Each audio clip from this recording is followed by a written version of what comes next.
Welcome to the ultimate beginner's guide on how to start calorie counting for your goals. Now, if you've come across this video on YouTube or if someone has sent this to you, it's because you're either interested in losing weight, you're interested in learning how to calorie count, or you may even possibly be looking to gain some weight. So this is going to be a step-by-step, very simple guide on how you can get started calorie counting today. Now, if you're new here, my name is Shannon from Shannon Billows Fitness, and I'm here to make weight loss, training, and fitness as easy and simple as possible. So if you want better, faster results, consider subscribing for future videos just like this. Now, I've been a coach for the last 10 years, and out of all the programs, all the types of diets that I've tried, calorie counting is the simplest and easiest and fastest way to get you from point A to point B. So make sure you watch this entire video, because if you do, I guarantee you will have everything that you need to make a complete transformation. Now, the great benefit of calorie counting is it can be applied to any style of dieting, whether you're an intermittent faster, whether you're trying keto, it doesn't matter. The ultimate goal for anyone trying to lose weight is an energy balance of calories in versus calories out. We must always be eating less than we burn for us to lose body fat. And if we're trying to gain weight, we need to be eating more than we burn in a day. So the easiest way to go about learning how much our body needs is to simply track our energy in. And it's much simpler than you think it is. Now, I also don't want you to think of calorie counting as a diet per se, because calorie counting itself isn't a diet. It's just a tool for you to be able to get from wherever you are now to your end result, whether that to be gaining weight or to be losing weight. Now, there are three things that you're going to have if you want to be successful on your journey. And that is, number one, a kitchen scale that measures in grams. You can pick these up quite cheap, usually for around maybe $10, possibly $15. But make sure that you do measure this in grams, because grams is much more accurate compared to measuring in ounces. Number two, you'll need somewhere to track your food. So MyFitnessPal is going to be the recommended app. This is what I use, this is what all my high-end paying clients use, and it's probably one of the most popular apps to use. And it's even so simple these days, it has an inbuilt barcode scanner. Provided you have a smartphone, you can literally scan barcodes on food packages and it'll tell you the calories per serving. And then we also need to work out your calories. So we need to find out how many calories you need in a day, what your estimated energy expenditure is for the day, and I'm going to show you how to do all of that. So step number one, we're going to figure out your calorie intake. So there are two ways you can go about this. I have my own personal calculator, which I use for all of my paying clients and for myself. You can download this. There's going to be a link in the description. You just simply enter your name and email, and I'll send you an Excel document where you can simply use my calculator that I use already. However, if you don't want to join my email list, I'm going to leave an alternative for you, which is going to be a free online calorie calculator. Most sites are going to give you roughly the same number. These are the two places that I have the most success with for my clients. So once you've downloaded my calculator, I'm going to show you how to use it, and we're just going to use a couple of examples in terms of what you should be putting in and what you should be aiming for in terms of your calorie recommendation. Hey guys, so in this portion I'm going to show you through how you can calculate your calories, and then also what your healthy waist targets mean as well. So over here on the left hand side, this is provided that you're using my calculator and you've downloaded this. You've got your age, gender, height in centimeters, your weight in kilograms, and then your activity level, which you can drop down and select from your activity level, how many times you train per day, for example. Some basic stats, which I'll go through with you in just a moment, and some general guidelines, and this is exactly what I use with my Lean in 6 clients as well. Over here, if you need further help and you're a bit unsure, you can inquire about one-to-one coaching or send me a message. There is a form you can fill out. And then over on this side here, it's all about your healthy waist targets. So you're going to have, for women, a healthy waist target, and for men, a healthy waist target. And this is going to be based off how tall you are. But if you want to learn more about your healthy waist targets, if you click on this video or this link here, it will take you through to a video that I've done in the past, which explains in detail everything you need to know about your healthy waist targets. So if you're a woman or a male, your healthy waist targets will be over here depending on how tall you are. So very simply, let's get started. Let's say, for example, you are a 35-year-old female and you are 165 centimeters tall, which is sort of the average, and you're currently weighing 70 kilos. You on average train about 1 to 3 days per week. So let's say you get to the gym, 2, maybe 3 days per week. You might do a few walks here and there. That's okay, that's fine. So we're just going to set you as a 1 to 3 times per week exercise. All right. Now, what all of this information over here means is your BMR. This is the amount of calories that it costs just for you to lay in bed, do absolutely nothing at all, just stare at the ceiling for 24 hours, and that's it. There's nothing else to your day. This is how many calories it would cost just to keep you alive, laying in bed, staring at the ceiling for 24 hours. Okay.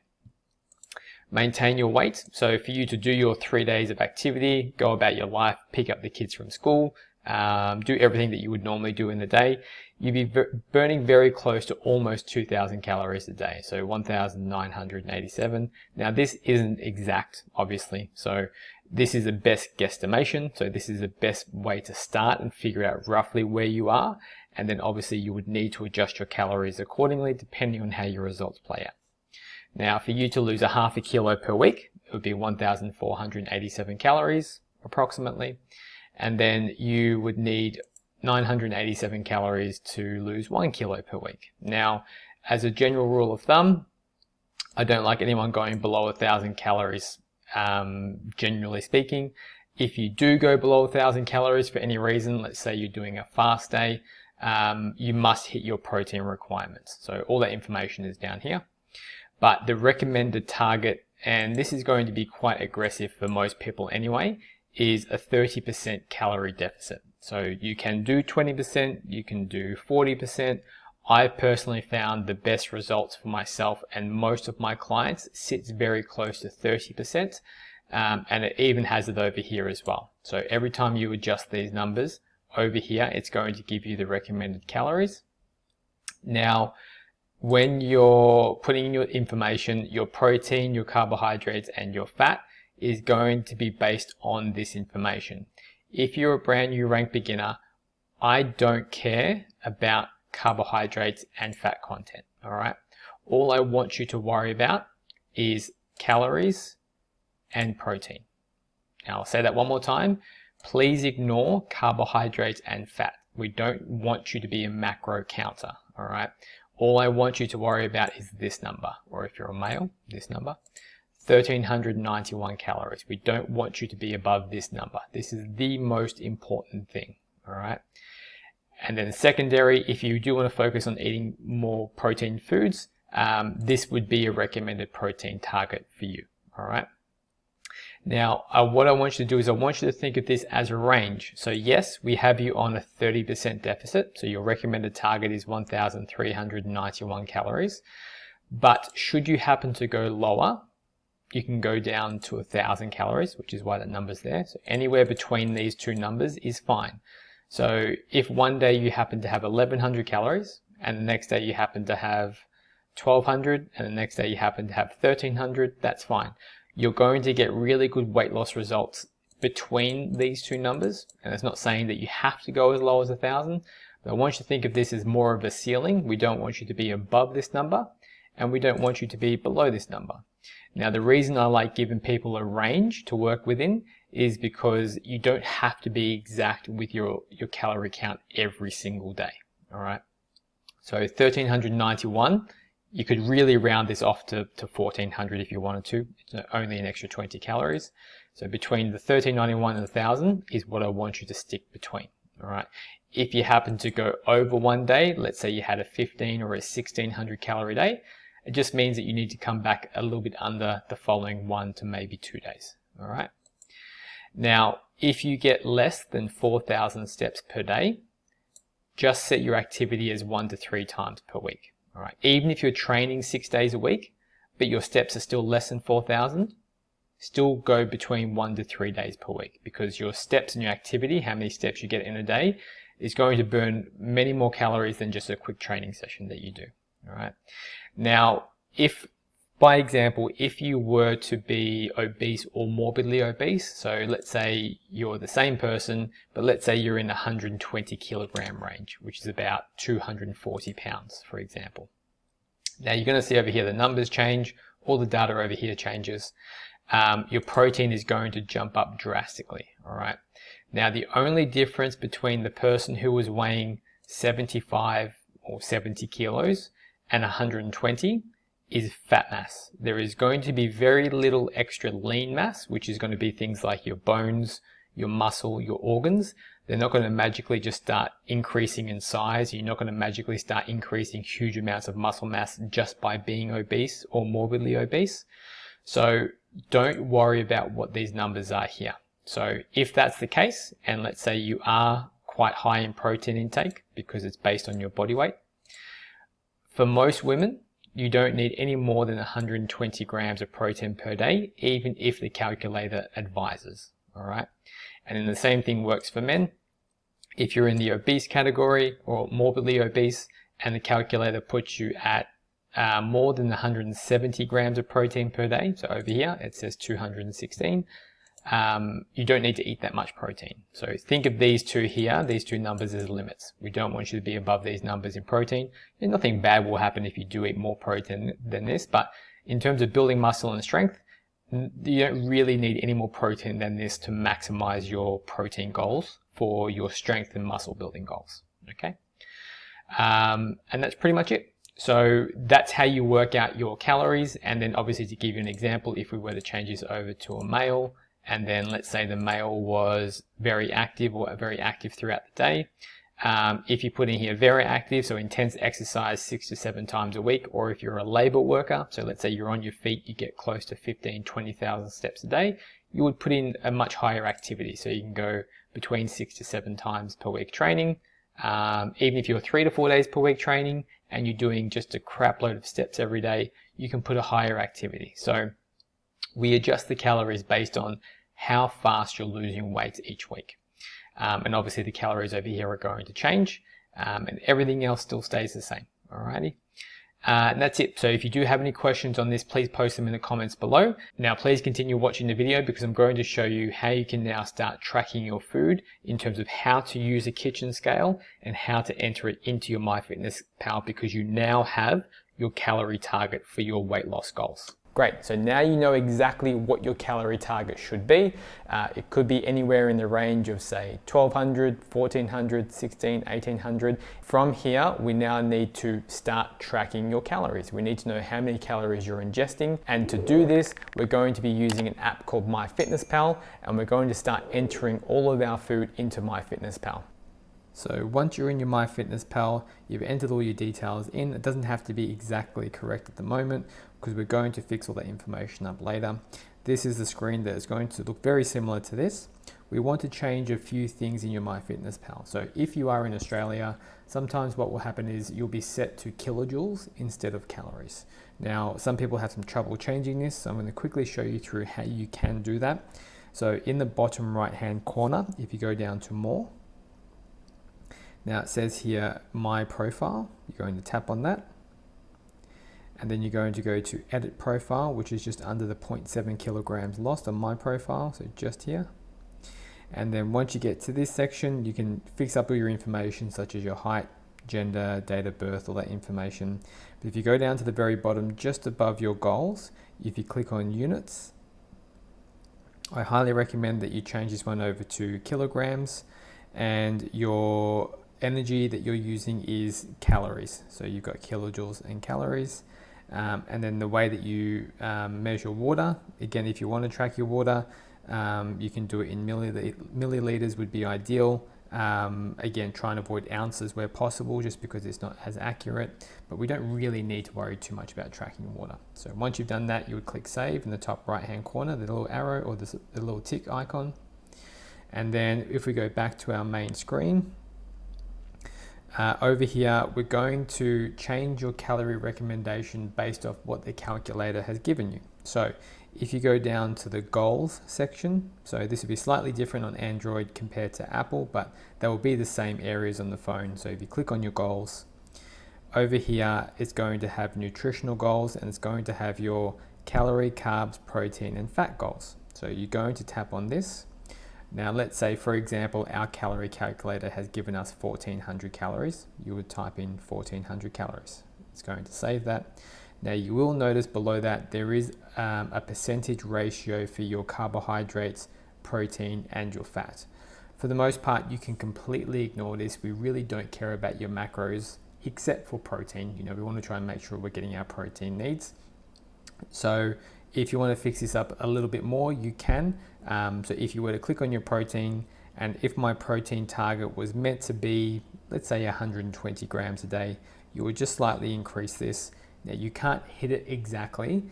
You have to have the paid version. However, you really don't need the paid version just to purely track your calories and keep an eye on your protein intake. All right, but we're going to set it roughly as close as we can. Because this is using a percentage-based calculator, because we've gone up by 0.5%, we're just going to take something else down. So we'll just take down carbohydrates as an example, then you can save it. All right, so once that's saved, you can go back, and now you can then start entering your foods into your MyFitnessPal. So usually the easiest way to do this is at the very bottom where it has the plus icon. You would tap on that, you can click on food, and you can then choose which one you want. So this will either be, I've changed the names for mine, but this would usually have things like meal 1, meal 2, meal 3, meal 4. So let's say it's going to be lunch, okay, or dinner, for example. Now in the top right hand corner, you'll see the option to scan barcode. Okay, so once you tap on scan barcode, the food's going to come up. You're going to be able to scan the barcode, and I'm going to show you an example. All right, so here we are. We're going to press scan barcode, and Carmen bars are usually something that I have as a quick go-to snack. They're about 180 calories. So if you go to the barcode on the back, if you scan it, it's going to come up, and it's going to give you an exact calorie count. So it does say it's 45 grams. The number of servings is 1. So what we're actually going to do is grab the scale, and let's say we go back to add food, scan barcode. Now, just so you can see for demonstration purposes, if I turn this on, and if I was to put the food on the scale, it's 46 grams. So you can probably estimate it's going to be quite accurate. Now, anytime you go through your cupboard, everything's going to have a barcode. So you can literally go over to your mission wraps, and on the back, it's going to have a barcode. You can scan it. It's going to come up. One wrap, it's going to be 214 calories. Okay. If you go over to your peanut butter, you can literally do this at your home, or you can go to the supermarket, start scanning all these foods. 22 grams is going to be 136 calories. So it's really, really, really simple using this tool to then start tracking your calories. And then just by using the barcode scanner, you're saving yourself hours and hours of having to calculate calories manually. Now here's also a recommendation in terms of changing the portion sizes. So under where it says serving size, if you click on the 1 gram, so I've obviously already edited this, but if you click on the 1 gram, you'll have the standard serving size, which is 22 grams. What I recommend that most people should do is change this over to 1 gram, and then depending on the serving size on the scale, you can change the number of servings. So if your peanut butter was 150 grams, for example, you'll put 150 grams. Now that's a lot of calories, 927, but you know, a serving of peanut butter is probably going to be about 20 to 30 grams. So let's say you had 30 grams on the scale, you'd simply enter 30 grams, and it would come up with the exact calories for that specific gram measurement. Now, as you can see on the screen, you do have previous meals that you've scanned in before, so things that you've eaten regularly. You can go to the recipe section, so you can actually create your own recipes in here.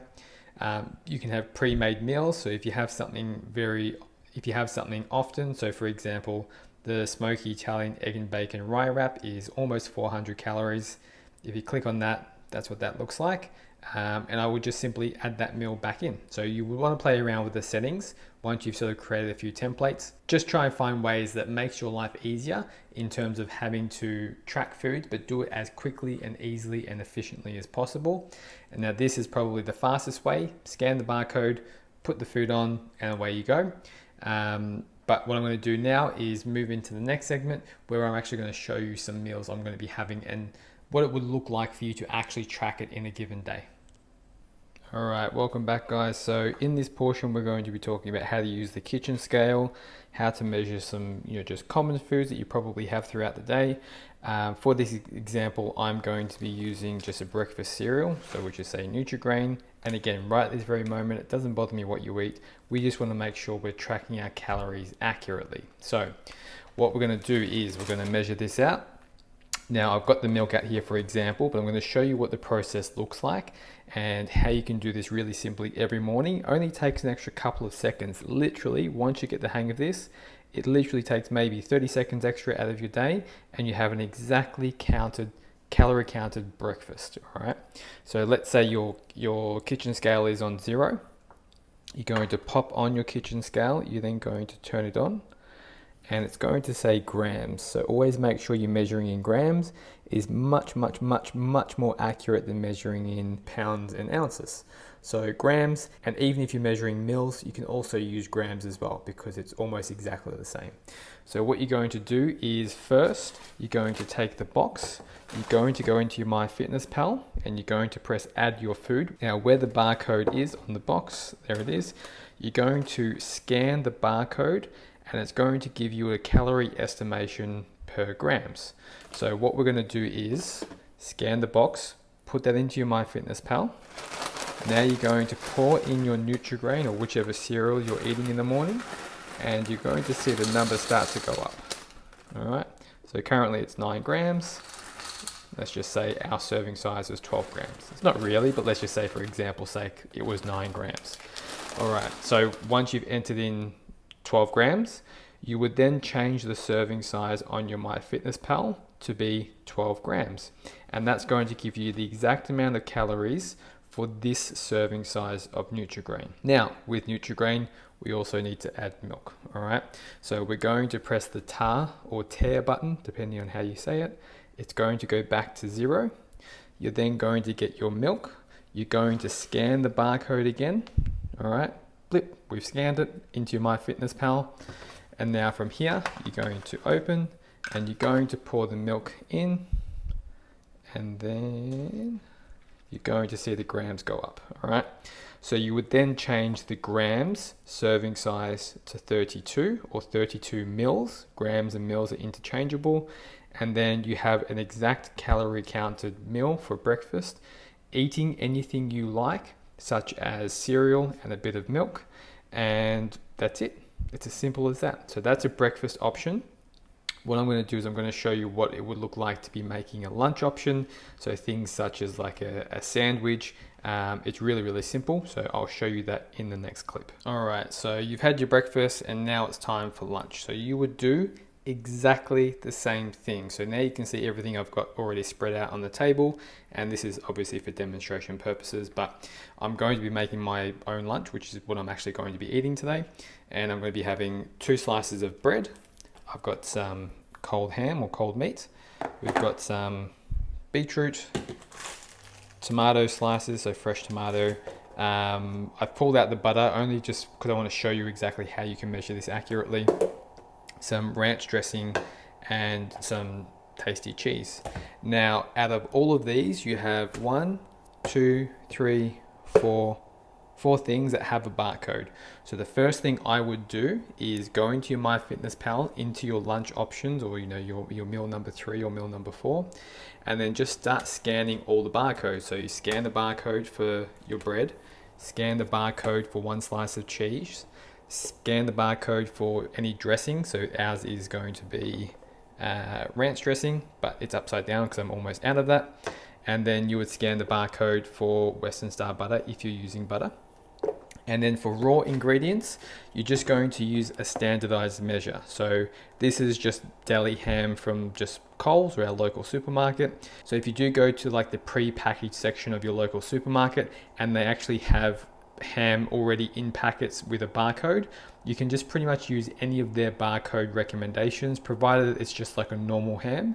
And then any ham that you buy from your local supermarket will be exactly the same calories. So little things like that, the minutiae you don't have to worry too much about.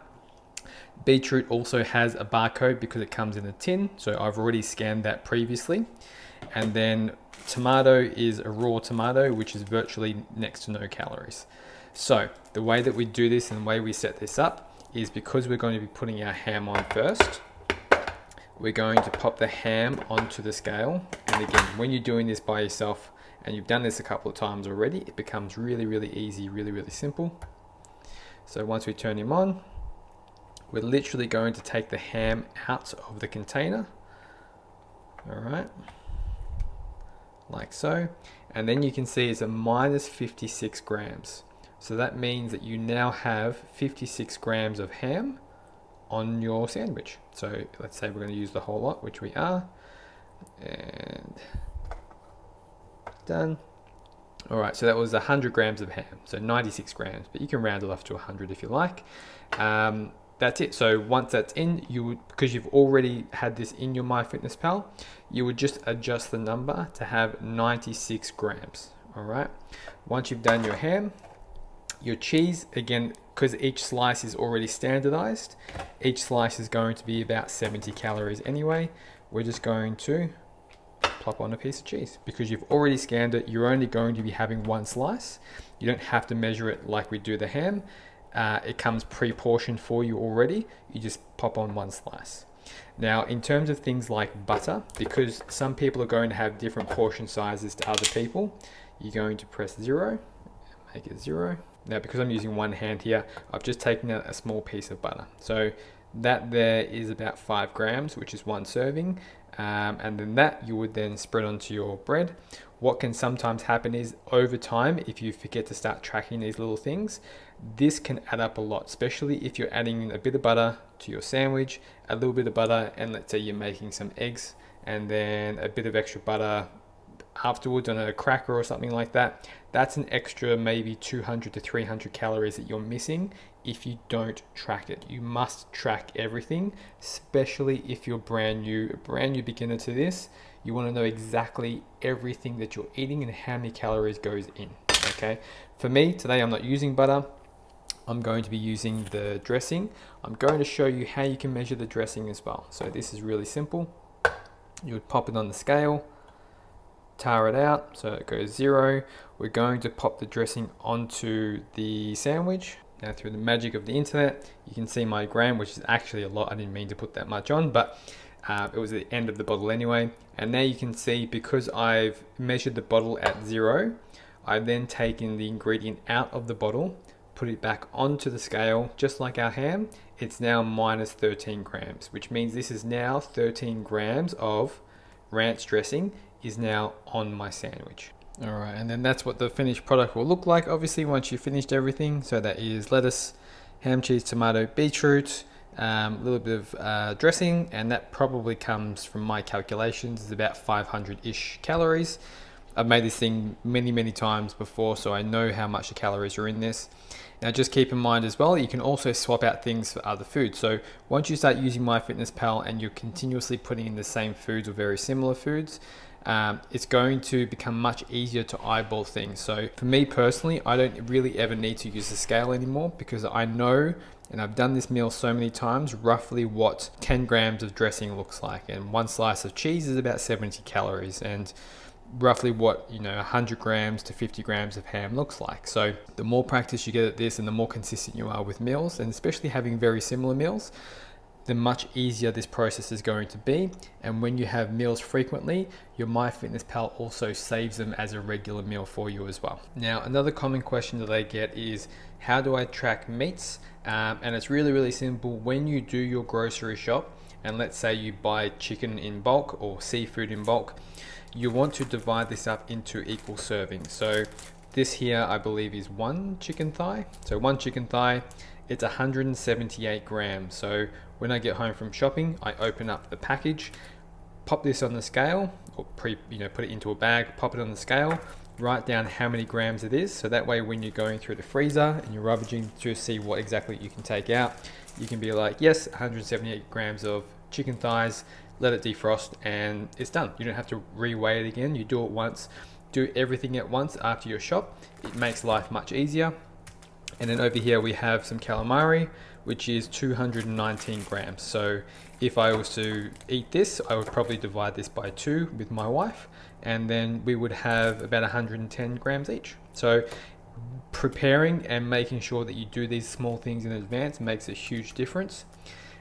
and it will save you a lot of time in the long run. So now you know what your goal should be for your calories in, you know exactly how to use MyFitnessPal and how to use your kitchen scale effectively to measure your foods so it's as accurate as possible. The next question is, how much weight do you need to lose? Now, I'm going to leave a link to another video which I've done, which is about your optimal waist size. I'm going to leave the link above and I'm going to post it into the description below, but I do highly recommend that you watch this because this is going to give you a specific target that you should be aiming for your waist measurements, as opposed to just solely relying on the scale alone. And this is going to be a much more accurate way to track your progress over the next coming weeks and months. Now, here are some pro tips when it comes to tracking your calories.